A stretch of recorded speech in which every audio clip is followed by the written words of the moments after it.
നമസ്കാരം. ഹലോ ഡോക്ടറിലേക്ക് സ്വാഗതം. ഇന്ന് പ്രണയദിനം. വ്യക്തിത്വ വൈകല്യങ്ങളും പ്രണയവും എന്ന വിഷയമാണ് ഹലോ ഡോക്ടർ ഇന്ന് ചർച്ച ചെയ്യുന്നത്.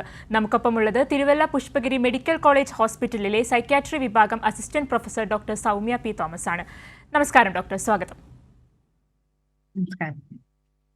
ഡോക്ടർ, ആദ്യം തന്നെ ഇന്നത്തെ കാലത്ത് ഏറ്റവും കൂടുതൽ ചർച്ച ചെയ്യുന്ന ഒരു വിഷയമാണ് വ്യക്തിത്വ വൈകല്യങ്ങളും പ്രണയവും ഒക്കെ. ഈ വ്യക്തിത്വ വൈകല്യങ്ങളും പ്രണയവും തമ്മിൽ എന്ത് തരത്തിലാണ് ബന്ധപ്പെട്ടിരിക്കുന്നത്? ആ ചോദ്യത്തിലൊരു ക്ലാരിറ്റി വേണമെന്നാണ് എനിക്ക് തോന്നുന്നത്. ഈ അടുത്ത് എൻ്റെ ഒപിയിൽ തന്നെ വന്ന ഒരു മാന്യ അദ്ദേഹത്തിന്റെ ജീവിത കഥ ഞാൻ ഒന്ന് സൂചിപ്പിച്ചുകൊണ്ട് ആ ചോദ്യത്തിലേക്ക് വരാം. ഇദ്ദേഹത്തിന്റെ ഭാര്യയും ഇദ്ദേഹവും കണ്ടുമുട്ടുന്നത് ഭാര്യയ്ക്ക് ഏകദേശം 13 വയസ്സുള്ള ഒരു സമയത്താണ്.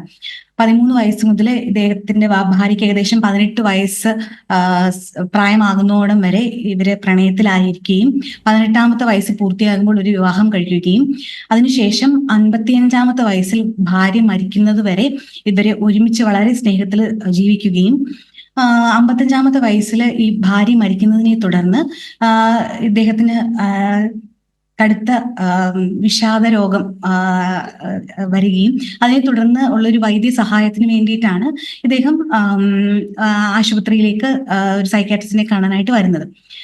ഇതും പ്രണയം തന്നെ ആയിരുന്നു. അപ്പൊ ഇദ്ദേഹത്തിന് ഒരു വ്യക്തിത്വ വൈകല്യവും എനിക്ക് കണ്ടെത്താനായിട്ട് സാധിച്ചില്ല. ഇങ്ങനത്തെ ഉദാത്തമായ മഹനീയമായ പ്രണയങ്ങൾ നമുക്ക് ചുറ്റും ഉണ്ട്. ഇവിടെ ഒരു വ്യക്തിത്വ വൈകല്യങ്ങൾ നമ്മൾക്ക് കണ്ടുപിടിക്കാൻ സാധിക്കില്ല. അങ്ങനത്തെ പ്രശസ്തരായ വ്യക്തികളെയും അല്ലെങ്കിൽ സാധാരണ നമ്മുടെ ചുറ്റും ജീവിക്കുന്ന വളരെ നല്ലവരായ മനുഷ്യരെയും ഒക്കെ നമ്മൾക്ക് കാണാൻ സാധിക്കും. പ്രണയത്തിലായിരിക്കെ വിവാഹം കഴിച്ച് അതിനെ തുടർന്നും പ്രണയത്തിൽ തന്നെ ജീവിക്കുന്ന ആൾക്കാരെ നമുക്ക് കാണാൻ സാധിക്കും. ഇവർക്കൊന്നും തന്നെ ഒരു വ്യക്തിത്വ വൈകല്യം ഉള്ളതായിട്ട് കാണാൻ ഡയഗ്നോസ് ചെയ്യാനായിട്ട് നമുക്ക് കഴിഞ്ഞിട്ടില്ല. പക്ഷേ ചില പ്രണയങ്ങൾ എങ്കിലും വ്യക്തിത്വ വൈകല്യങ്ങൾ കൊണ്ട് സംഭവിക്കുന്നതായിട്ടും നമ്മൾക്ക് ഡയഗ്നോസ് ചെയ്യാനായിട്ട് ഇടയായിട്ടുണ്ട്. ആ കുറച്ച് വ്യക്തിത്വ വൈകല്യങ്ങളെ പറ്റിയാണ് ഈ ഒരു തംബ്നെയിൽ വഴി അല്ലെങ്കിൽ ഈ ഒരു ടൈറ്റിൽ വഴി നമ്മൾ ചർച്ച ചെയ്യാനായിട്ട് ഉദ്ദേശിക്കുന്നത്. ഡോക്ടർ, ഇപ്പോൾ വ്യക്തിത്വ വൈകല്യം കൊണ്ടുവരുന്ന പ്രണയങ്ങൾ അല്ലെങ്കിൽ വ്യക്തിത്വ വൈകല്യം വരുന്ന പ്രണയങ്ങളെ പറ്റിയെല്ലാം സംസാരിച്ചു ഡോക്ടർ. അപ്പോൾ ഇതൊരു മാനസിക പ്രശ്നമാണോ? ഇതിന്റെ മനഃശാസ്ത്രം എന്ത്? വ്യക്തിത്വ വൈകല്യങ്ങൾ മാനസിക രോഗങ്ങൾ എന്ന വിധത്തിലേക്ക് തരം തിരിക്കണമെങ്കിൽ അത് ഒരു വ്യക്തിക്കോ അല്ലെങ്കിൽ വ്യക്തിയുടെ ചുറ്റുപാടും ജീവിക്കുന്നവർക്കോ വളരെയധികം ബുദ്ധിമുട്ടുണ്ടാക്കുന്ന രീതിയിലേക്ക് മാറുമ്പോഴേ വ്യക്തിത്വ വൈകല്യങ്ങളെ നമ്മൾ ഡിസോർഡേഴ്സ് എന്ന് പറയാറുള്ളൂ, പേഴ്സണാലിറ്റി ഡിസോർഡേഴ്സ് എന്ന് പറയാറുള്ളൂ.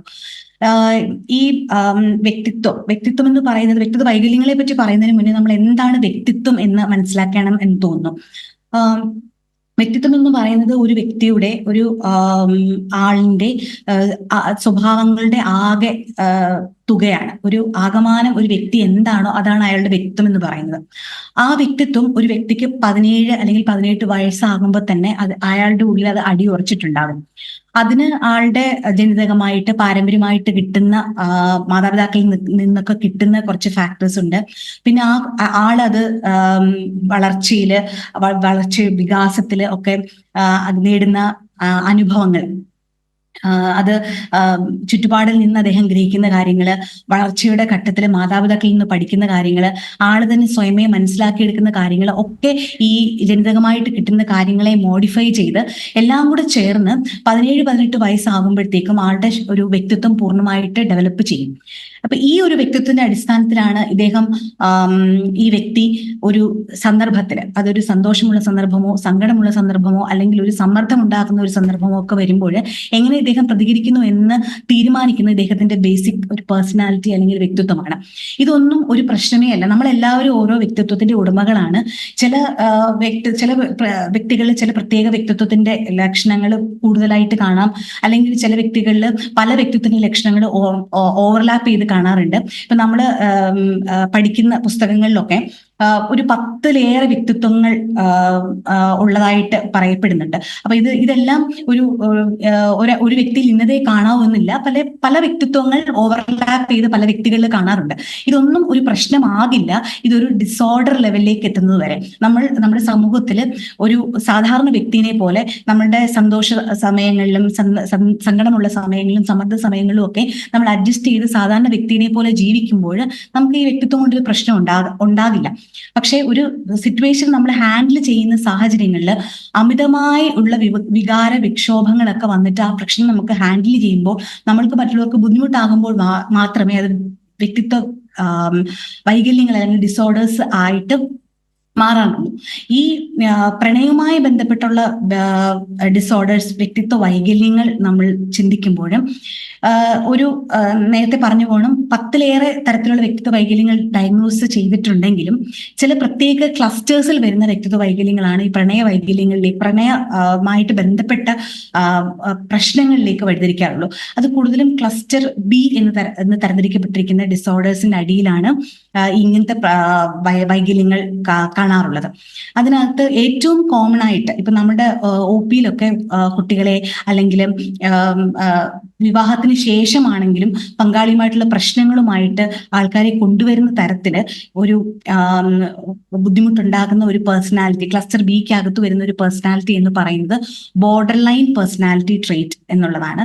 ചിലപ്പോൾ ആന്റി സോഷ്യൽ പേഴ്സണാലിറ്റി ട്രേറ്റ്സ് എന്ന ഒരു തരത്തിലുള്ള പേഴ്സണാലിറ്റി പ്രോബ്ലംസും ഒക്കെ ഇങ്ങനെ വ്യക്തിത്വ വൈകല്യങ്ങൾ പ്രണയത്തിനും അല്ലെങ്കിൽ പ്രണയത്തിന് ശേഷം അല്ലെങ്കിൽ വിവാഹ ജീവിതത്തിലും ഒക്കെ പ്രശ്നങ്ങൾ കാരണം നമ്മുടെ വൈദ്യസഹായം ആവശ്യമായി വരാറുണ്ട്.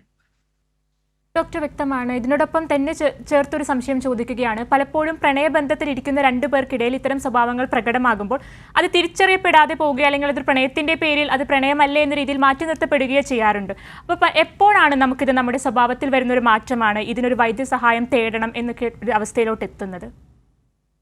തിരിച്ചറിയപ്പെടുന്നത് എപ്പോഴായിരിക്കും?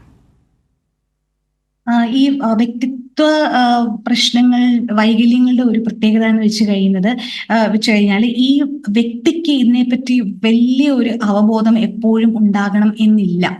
ഇപ്പം ചിലപ്പോൾ ആ വ്യക്തിക്കുള്ള ഈ വ്യക്തിത്വ വൈകല്യങ്ങളുടെ ചില ലക്ഷണങ്ങളെ പറ്റി, ഉദാഹരണത്തിന് ചിലപ്പോൾ അമിതമായി ദേഷ്യപ്പെട്ടു, ചില സന്ദർഭങ്ങളിൽ എനിക്ക് അമിതമായ ദേഷ്യം ഉണ്ട് എന്നുള്ള ഒരു കാര്യത്തെ പറ്റി ചിലപ്പോൾ ആ ആൾക്ക് ഒരു അവബോധം ഉണ്ടാകാം. ഞാൻ അവിടെ അത്രയും കോപാകുലനാകണ്ടായിരുന്നു, അത്രയും ഞാൻ ഡിസ്ട്രക്റ്റീവ്, ഇവർക്ക് കോപം അധികമായിട്ട് അവരുടെ സെൽഫ് കൺട്രോൾ ഇല്ലായ്മ കാരണം, സ്വയം നിയന്ത്രിക്കാൻ ഉള്ള കഴിവില്ലാത്തത് കാരണം അവരെന്തെങ്കിലും സാധനങ്ങൾ എറിഞ്ഞ് പൊട്ടിച്ചിട്ടുണ്ടാകാം. ഇങ്ങനത്തെ ഉള്ള കുറച്ച് ബിഹേവിയേഴ്സിനെ പറ്റിയുള്ള ചെറിയ അവബോധം അല്ലാതെ ഈ വ്യക്തിത്വ വൈകല്യം ഉള്ളവർക്ക് ഇതിനെപ്പറ്റി ഒരു വലിയ ധാരണ ഉണ്ടാകണമെന്നില്ല. അതുകൊണ്ട് തന്നെ അവരായിട്ട് പൊതുവെ ഒരു വൈദ്യസഹായം തേടുക, ഒരു സൈക്കാട്രിസ്റ്റിനെയോ അല്ലെങ്കിൽ ഒരു ക്ലിനിക്കൽ സൈക്കോളജിസ്റ്റിനെയോ ഒക്കെ അപ്രോച്ച് ചെയ്യുന്ന ഒരു സാഹചര്യം പൊതുവെ ഉണ്ടാകാറില്ല. ഇവരെ പൊതുവെ കൊണ്ടുവരുന്നത് ഒന്നുകിൽ ഇവരുടെ മാതാപിതാക്കൾ വഴിയായിട്ടോ അല്ലെങ്കിൽ അടുത്ത സുഹൃത്തുക്കൾ വഴിയായിട്ടോ അല്ലെങ്കിൽ ഇവരുടെ പങ്കാളിയൊക്കെ ആയിരിക്കും ഇവരെ കൊണ്ടുവരാറ്. അതല്ലെങ്കിൽ പൊതുവെ നമ്മൾ ഇവരെ കാണുന്ന ഒരു സാഹചര്യം ഒന്നുകിൽ നമ്മൾ കോടതി വഴിയായിട്ട് അല്ലെങ്കിൽ ഒരു വേർജ് ഓഫ് ഡിവോഴ്സിൽ ഇവരുടെ വിവാഹബന്ധം വേർപെടുത്തണം എന്നൊരു സാഹചര്യത്തിൽ പങ്കാളികളായിട്ട് തന്നെ ഇവർ തമ്മിലുള്ള പേഴ്സണൽ റിലേഷൻഷിപ്പിൽ കാര്യമായിട്ട് പ്രശ്നങ്ങൾ വരുമ്പോൾ ഒന്നുകിൽ ദമ്പതികളായിട്ട് തന്നെ ഡയറക്റ്റ് വരാം, അതല്ലെങ്കിൽ കോടതി വഴി വരാം, അതല്ലെങ്കിൽ ആത്മഹത്യാ ത്രെറ്റ്സ്, ഇങ്ങനെ ആത്മഹത്യ ഭീഷണി മുഴക്കുന്നത് വഴി, അതല്ലെങ്കിൽ എന്തെങ്കിലും ചെറിയ ശ്രമങ്ങൾ സെൽഫ് ഹാം ചെയ്യുന്ന ഇങ്ങനത്തെ ഈ പറഞ്ഞ നേരത്തെ ഞാൻ സൂചിപ്പിച്ചതുപോലെ ഈ ബോർഡർ ലൈൻ പേഴ്സണാലിറ്റി ഉള്ള ആൺകുട്ടികളും പെൺകുട്ടികളും ഒക്കെ വളരെ സാധാരണയായിട്ട് അവരിലുള്ള ഒരു പ്രത്യേകതയാണ് സൂയിസൈഡ് അറ്റംപ്റ്റ്സ് അതിനെ വിളിക്കാൻ നമുക്ക് സാധിക്കില്ല. അവര് മറ്റുള്ളവരെ ഭയപ്പെടുത്താൻ വേണ്ടിയിട്ട് അതുവഴി അവരുടെ കാര്യം നേടിയെടുക്കാൻ വേണ്ടിയിട്ടൊക്കെ ചെറിയ രീതിയിലുള്ള സെൽഫ് ഹാം അറ്റംപ്റ്റ്സ് നടത്താറുണ്ട്. ഉദാഹരണത്തിന് 2-3 ടാബ്ലറ്റ്സ് ഒക്കെ കഴിച്ചിട്ട് അവര് ഞാൻ ഒരുപാട് ടാബ്ലറ്റ്സ് കഴിച്ചു എന്ന് പറയാം, വളരെ സൂപ്പർഫിഷ്യൽ ആയിട്ടുള്ള കട്ട്സ് കയ്യിലോ ശരീരത്തിന്റെ പല ഭാഗത്തോ ഒക്കെ വരുത്തിയിട്ട് ആത്മഹത്യക്ക് ശ്രമിച്ചു, ജീവിച്ചിരിക്കാൻ മരിക്കാനായിട്ടുള്ള ശ്രമം നടത്തി എന്ന് പറയുക. അങ്ങനത്തെയുള്ള അറ്റംപ്റ്റ്സിന് ശേഷം ഒരു എമർജൻസി സെറ്റിംഗിൽ വരികയും അതിനെ തുടർന്ന് അവരെ ഒരു സൈക്കാട്രിസ്റ്റിനെ കാണിക്കുകയും അങ്ങനെയൊക്കെയാണ് ഇവര് ഒരു ട്രീറ്റ്മെന്റിനായിട്ട് നമ്മളുടെ അടുത്തേക്ക് വരാറുള്ളത്. അല്ലാതെ ഡയറക്റ്റ് ആയിട്ട് ഇവരെ നമ്മൾക്ക് സാധാരണഗതിയിൽ ഒരു സൈക്കോളജിക്കൽ ഇവാലുവേഷന് കിട്ടാറില്ല. ഡോക്ടർ, അതുപോലെ തന്നെ മറ്റു മാനസിക ആരോഗ്യ പ്രശ്നങ്ങൾ നേരിടുന്ന വ്യക്തികളുണ്ടല്ലോ, ഇപ്പോൾ പാനിക് അറ്റാക്കോ അല്ലെങ്കിൽ ആങ്സൈറ്റി പോലെയുള്ള പ്രശ്നങ്ങളെല്ലാം നേരിടുന്ന വ്യക്തികളിൽ ഒരു പ്രണയബന്ധത്തിൽ ആകുമ്പോൾ ഇത്തരത്തിലുള്ള പ്രശ്നങ്ങൾ വരാൻ സാധ്യതയുണ്ടോ? പാനിക് അറ്റാക്സ്, ആങ്സൈറ്റി ഡിസോർഡേഴ്സ് അങ്ങനെയുള്ളവർക്കൊന്നും ഒരു പ്രണയബന്ധത്തിൽ ഏർപ്പെടുന്നതിന് അതൊരു തടസ്സമാവുകയോ അല്ലെങ്കിൽ ഒരു പ്രണയബന്ധത്തിൽ ഏർപ്പെടുന്നത് കൊണ്ട് അത് അങ്ങനെ വരണമെന്നും യാതൊരു നിർബന്ധവുമില്ല. പക്ഷേ ഈ പാനിക് അറ്റാക്സും ആങ്സൈറ്റിയും ഒക്കെ ഉള്ള ആൾക്ക് ബേസിക്കലി അവരുടെ പേഴ്സണാലിറ്റി ഈ പറഞ്ഞ തരത്തിലുള്ള എന്തെങ്കിലും ബോർഡർ ലൈൻ പേഴ്സണാലിറ്റിയോ അല്ലെങ്കിൽ ഞാൻ ഈ പറഞ്ഞ തരത്തിൽ ക്ലസ്റ്റർ ബി എന്ന് പറയുന്ന പേഴ്സണാലിറ്റിയിൽ ഉള്ളിൽ വരുന്ന border line personality, anti social personality അല്ലെങ്കിൽ എന്താണ് ഹിസ്ട്രിയോണിക് പേഴ്സണാലിറ്റി, അങ്ങനത്തെ തരത്തിലുള്ള എന്തെങ്കിലും ഒരു പേഴ്സണാലിറ്റി എന്ന് വെച്ചാൽ റിലേഷൻഷിപ്സിന് ഒരു വാല്യൂ കൊടുക്കാതെ ഒരു താൽക്കാലികമായിട്ടുള്ള ഒരു അട്രാക്ഷന് വേണ്ടി മാത്രം ഒരു ബന്ധം സ്ഥാപിക്കുക, അതിൽ നിന്ന് പെട്ടെന്ന് വിട്ടുമാറാനുള്ള ഒരു ടെൻഡൻസി ഉണ്ടാവുക, അല്ലെങ്കിൽ ഒരു വൈകാരികമായിട്ടുള്ള ഒരു സ്റ്റെബിലിറ്റി ഇല്ലായ്മ, അങ്ങനത്തെയൊക്കെയുള്ള ഒരു വ്യക്തിത്വ സവിശേഷത ഈ വ്യക്തിക്ക് ഉണ്ടെങ്കിൽ മാത്രം അതിന്റെ ഒരു ലക്ഷണമായിട്ട് മാത്രമാണ് ഈ പ്രണയബന്ധം എങ്കിൽ മാത്രമേ ഈ പ്രണയബന്ധത്തിൽ ഏർപ്പെടാൻ ഇവർക്ക് ബുദ്ധിമുട്ട് വരുള്ളൂ. ഇങ്ങനത്തെ ആൾക്കാർക്ക് ഒരു പക്ഷേ ഇതിന്റെ ഭാഗമായിട്ട് ചിലപ്പോൾ ആങ്സൈറ്റി സിംറ്റംസും പാനിക് അറ്റാക്സും ഒക്കെ വരുന്നും ഉണ്ടാകാം. അത് എല്ലാം കൂടെ ചേർന്നതാണ് ഈ ആളുടെ വ്യക്തിത്വം എങ്കിൽ അത് പ്രണയബന്ധങ്ങൾക്ക് തടസ്സമാകും. അല്ലാതെ ആങ്സൈറ്റിയും പാനിക് സിംറ്റംസും ഉള്ളത് കൊണ്ട് ആർക്കും പ്രണയബന്ധത്തിൽ ആത്മാർത്ഥമായിട്ട് ഏർപ്പെടാൻ സാധിക്കായിക വരില്ല. വ്യക്തമാണ് ഡോക്ടർ. അതുപോലെ തന്നെ ഈ വ്യക്തിത്വ വൈകല്യങ്ങളിൽ ഈ ജെൻഡേഴ്സിന് എന്തെങ്കിലും പ്രാധാന്യമുണ്ടോ? അതായത് ഇപ്പോൾ സ്ത്രീ, പുരുഷൻ അല്ലെങ്കിൽ മറ്റു ജെൻഡറിൽപ്പെട്ട വിഭാഗങ്ങളിൽപ്പെട്ടവർ ഇത് ജെൻഡർ വൈസ് അല്ലെങ്കിൽ ഹോർമോണൽ ചേഞ്ചസിന് എന്തെങ്കിലും ബന്ധമുണ്ടോ?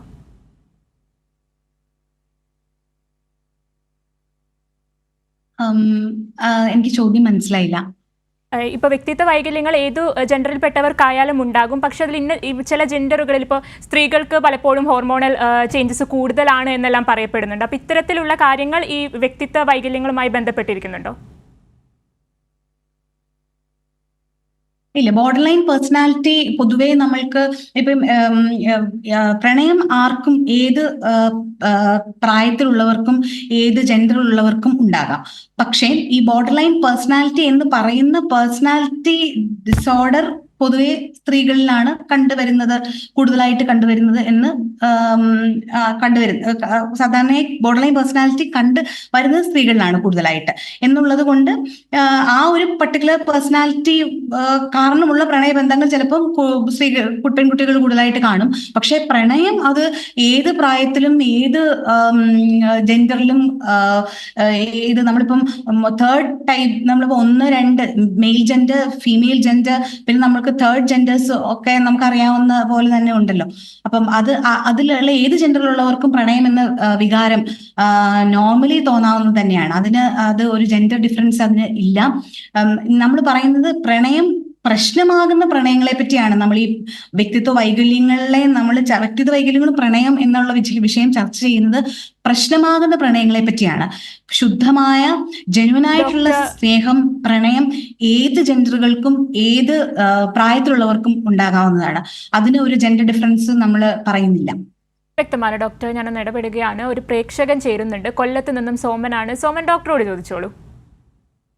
ഹലോ ഹലോ ഹലോ പറഞ്ഞോളൂ. ഹലോ ഡോക്ടർക്ക് കേൾക്കാം, ചോദിച്ചോളൂ. സാർ, എന്റെ മകൾക്ക് വേണ്ടിയാണ്. മോളുടെ 2ാമത്തെ പ്രസവം കഴിഞ്ഞതിന് ശേഷം അവള് 6 മാസം കഴിഞ്ഞ്. ഹലോ കേൾക്കുന്നുണ്ട്. 6 മാസം കഴിഞ്ഞതിന് ശേഷം 2 കുട്ടികളായിട്ട് ഒറ്റയ്ക്ക് താമസമാണ്. കുട്ടികളുമായിട്ട് താമസിക്കുകയാണ്. ഇപ്പൊ അവള് ആ വീട്ടിൽ ഒറ്റയ്ക്ക് മാത്രമേ ഉള്ളൂ കുട്ടികളുമായിട്ട്. പക്ഷെ അവള് മാനസികമായി വലിയ പ്രശ്നങ്ങളാണ്. ഹോസ്പിറ്റലിൽ പോകത്തില്ല. ഭർത്താവ് മാത്രമേ ഉള്ളൂ. ഭർത്താവ് ഒരു ജോലിക്കാരനാണ്. സാമ്പത്തികപരമായി മറ്റു പ്രശ്നങ്ങളൊന്നുമില്ല. ആ വീട്ടിൽ ആരെയും കയറ്റത്തുമില്ല. ആരും ചെല്ലാൻ തയ്യാറില്ല. പരിസരവാസികളോട്ട് സഹകരണമില്ല. അതുപോലെ തന്നെ സ്വന്തം ശരീരം നോക്കത്തില്ല. കുട്ടികളെ പുറത്തോട്ടിറക്കത്തില്ല. കുട്ടികളെ സ്കൂളിൽ വിടാൻ വേണ്ടി മാത്രമേ പോകത്തുള്ളൂ. അപ്പം ഞങ്ങൾ എന്തെല്ലാം ശ്രമിച്ചിട്ടും നടക്കില്ല. മാതാപിതാക്കളും ഭർത്താവും ഒന്നും വിചാരിച്ചിട്ട് അവൾ അവരുടേതായ രീതിയിൽ തന്നെ ജീവിക്കാനും എങ്ങോട്ടും പോകത്തില്ല. വർഷത്തിൽ 1-2 പ്രാവശ്യം മാത്രം വീട്ടിൽ വരും. വന്നാൽ അന്ന് തന്നെ പോവുകയും ചെയ്യും. കുട്ടികൾക്ക് സ്വതന്ത്രമായി ഒന്നും ചെയ്യാൻ അനുവദിക്കത്തില്ല. ഇരിക്കാൻ സമ്മതിക്കത്തില്ല. പരിസരത്ത് മിണ്ടാൻ പറ്റത്തില്ല. പിന്നെ ഹോസ്പിറ്റലിൽ 1-2 പ്രാവശ്യം പോയതായിരുന്നു. പോയാലും പിന്നെ അവള് കൗൺസിലിങ്ങിനും തയ്യാറാവുന്നില്ല. മെഡിസിനും കഴിക്കുന്നില്ല. പിന്നെ കൂടുതലായിട്ട് പറയുമ്പോൾ ഭർത്താവിനും നിയന്ത്രിക്കാൻ വയ്യാത്ത രീതിയിലാണ്. പക്ഷെ അയാൾ ജോലിക്ക് പോകുന്ന കുട്ടികളെ വിട്ടിരിക്കുകയാണ്. ഈ അവള് കൂടുതൽ മുടികളുണ്ടായിരുന്നു. അതെല്ലാം എപ്പോഴും അവള് അത് ഒഴിവാക്കാനാണ് നോക്കുന്നത്. പൊതുവേദിയിൽ നിന്ന് പൂർണ്ണമായി ഒഴിഞ്ഞ് വീട്ടിൽ തന്നെ കഴിയാണ്. തിരുവനന്തപുരം നല്ല സെറ്റപ്പിലാണ്. ഹസ്ബൻഡ് നല്ല ജോലിയുള്ളതുമാണ്. എന്ത് ചെയ്യാൻ പറ്റുമെന്നുള്ള ഞാൻ പിതാവെന്നുള്ള നിലയിൽ ഞങ്ങൾക്ക് പോലും നിയന്ത്രിക്കാനോ അങ്ങോട്ട് ചെല്ലാനോ സമ്മതിക്കത്തില്ല. ഒരു ദിവസം പോലും ആ വീട്ടിൽ കയറാൻ പറ്റിയിട്ടില്ല. 2ാമത്തെ പ്രസവം കഴിഞ്ഞതിന് ശേഷം ഉണ്ടായ പ്രശ്നമാണ്. 6 മാസം കഴിഞ്ഞ്. വൃത്തിയാണ് ഏറ്റവും വലിയ വിഷയം. കുട്ടികളുടെ സ്ഥിതി വളരെ മോശമാണ്. 2 പേരും പഠിക്കുന്നുണ്ട്. പക്ഷെ പഠിത്തത്തിൽ ആഹാരത്തിലൊന്നും അവൾ ശ്രദ്ധിക്കത്തില്ല. കുട്ടികളെ തറയിരിക്കാൻ സമ്മതിക്കത്തില്ല. ഒന്നും ചെയ്യാൻ വയ്യാതെ ഞങ്ങൾ അവിടെ കണ്ടിട്ട് തന്നെ വല്ലപ്പോഴും ഒന്ന് വർഷത്തിൽ 1-2 പ്രാവശ്യം വന്നിട്ട് മുടിയൊക്കെ വെട്ടി കഴിയും. എപ്പോഴും അവരുടേതായ സ്വന്തം ജീവിതത്തിലാണ്. കുട്ടികളുടെ സ്ഥിതിയാണ് വളരെ ദയനീയം. പരിസരത്തൊന്നും യാതൊരു ബന്ധവുമില്ല. ഇപ്പൊ ഏകദേശം എത്ര നാളായിട്ടാണ് ഈ ബുദ്ധിമുട്ട് കാണിക്കുന്നത്? ഇതിപ്പോ 3-5-6 വർഷമായിട്ട് തന്നെ ഉണ്ട്. 4 വർഷമായിട്ടുണ്ട്. 4-5 വർഷമായി. 6-ാം മാസം പ്രസവം കഴിഞ്ഞതിന് ശേഷമാണ്.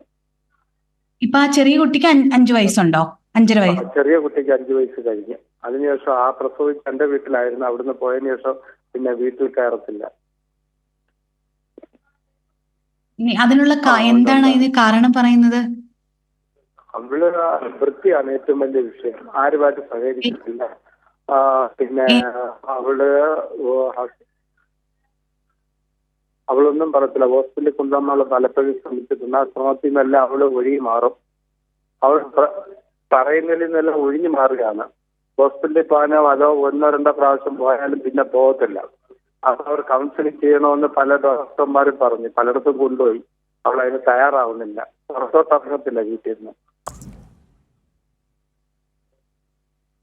ഡോക്ടർ മറുപടി.